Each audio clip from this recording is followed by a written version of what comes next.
आज हम पढ़ेंगे different types of logic gate. Logic gate में आज हम पढ़ेंगे तीन तरीके के लॉजिक गेट के बारे में। पहला है और गेट, दूसरा है एंड गेट और तीसरा है नॉट गेट। सबसे पहले हम पढ़ते हैं और गेट के बारे में। ठीक है, जो और गेट होता है वो जो कंसिस्ट होता है, और गेट जो बना होता है वो दो इनपुट से बना होता है और एक आउटपुट से बना होता है। ठीक है, और गेट का नाम और गेट इसलिए पड़ा, देखिए मैं पहले से आपको ऐसे समझाता हूँ। सबसे पहले इसका बूलियन एक्सप्रेशन बता देता हूँ, y is equal to A plus B, और इसका बूलियन ऑपरेटर बता देता हूँ। इसका बूलियन ऑपरेटर होता है प्लस, जिससे ए और बी ऑपरेट होते हैं, और इसका लॉजिकल डायग्राम भी बता देता हूँ।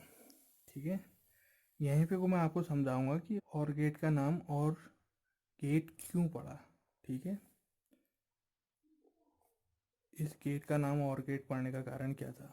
ये आपके इनपुट हैं ए और बी, ठीक है, और ये आपका आउटपुट है वाई।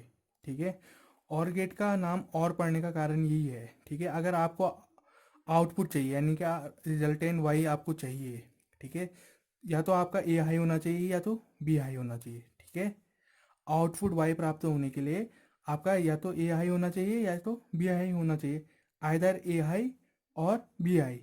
ठीक है, तो यहाँ जुड़ा किससे है, ए और बी, और नाम के टर्म से जुड़ा है, तभी इसका नाम और गेट है। ठीक है, ए और बी दोनों में से किसी एक के हाई होने पर रिजल्टेंट आपको मिल जा रहा है। ठीक है, और ये किससे जुड़ा है, हिंदी के या शब्द से और इंग्लिश के और शब्द से जुड़ा है, तब इस गेट का नाम है और गेट।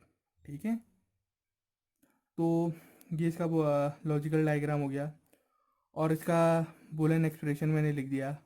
वाई रिजल्टेंट कब मिलेगा, जब आपका ए प्लस बी होगा। ठीक है, यहाँ जो आपका प्लस है ये आपका बुलियन ऑपरेटर है।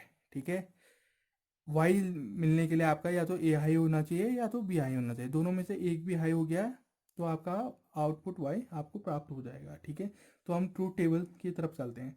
ट्रूथ टेबल ये बताती है कि कितने पॉसिबल आउटपुट आपके हैं। ठीक है, क्या कौन कौन से ऐसे इनपुट हैं आपके पास जिनमें आपको पॉसिबल आउटपुट प्राप्त हो जाते हैं, ये चीज़ बताती है आपकी ट्रूथ टेबल। ठीक है, अब मैं ये आपका उन चैप्टरों में आता है और गेट टॉपिक जो है आपके बाइनरी नंबर वाले। ठीक है, लॉजिकल गेट ये उसमें आता है, डिजिटल फिजिक्स में आता है। डिजिटल फिजिक्स में ज़्यादातर हम बाइनरी कोडिंग का यूज़ करते हैं। ठीक है, तो इतना मैं पहले ट्रूथ टेबल को बताने से पहले थोड़ा आपको ये बता देता हूँ।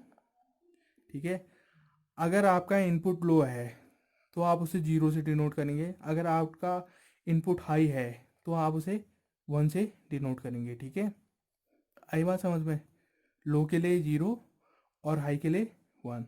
ठीक है, तो यहाँ कॉन्सेप्ट लो और हाई का ही होता है। ठीक है, जब आपका ए भी लो है और बी भी लो है, ठीक है, तो आपका आउटपुट क्या होगा, लो ही होगा, क्योंकि दो वाई के हाई होने के लिए इन दोनों में से एक का हाई होना ज़रूरी है। दोनों लो हैं तो आउटपुट लो ही होगा। ठीक है, ऐसा करते हैं, एक बार ए हाई ले लेते हैं और बी लो ले लेते हैं। ठीक है, तो आउटपुट वाई हाई होगा।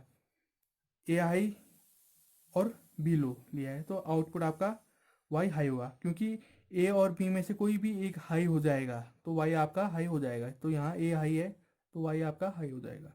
ठीक है, एक बार ऐसा करते हैं, ए लो लेते हैं और बी हाई ले लेते हैं, तो आपका आउटपुट हाई होगा, क्योंकि यहाँ बी हाई हो गया और एक लो है, दोनों में से एक भी, ठीक है, अगर आपका हाई हो जाता है तो आपका आउटपुट हाई हो जाएगा।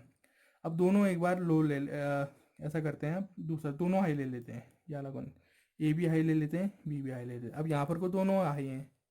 ठीक है, आइदर ए इज हाई और B is high, then result in Y is high. ठीक है, अब यहाँ पर को दोनों हाई हैं। ठीक है, दोनों हाई हैं तो रिजल्टेंट ऑब्वियसली हाई हो जाएगा।